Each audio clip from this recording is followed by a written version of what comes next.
If you wish to see the truth, then hold no opinions for or against anything.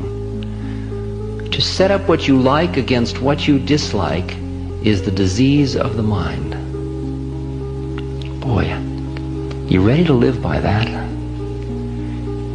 Do you realize how spacious you have to be to live by that kind of philosophy?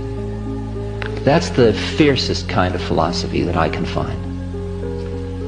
And I like to have that kind of fierce friend who hangs out with me, who keeps reminding me how much I have opinions.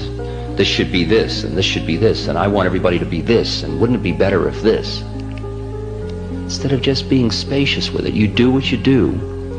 It doesn't mean you don't have opinions, it means you're not attached to your opinions. It doesn't mean you don't have preferences, it means you're not attached to your preferences.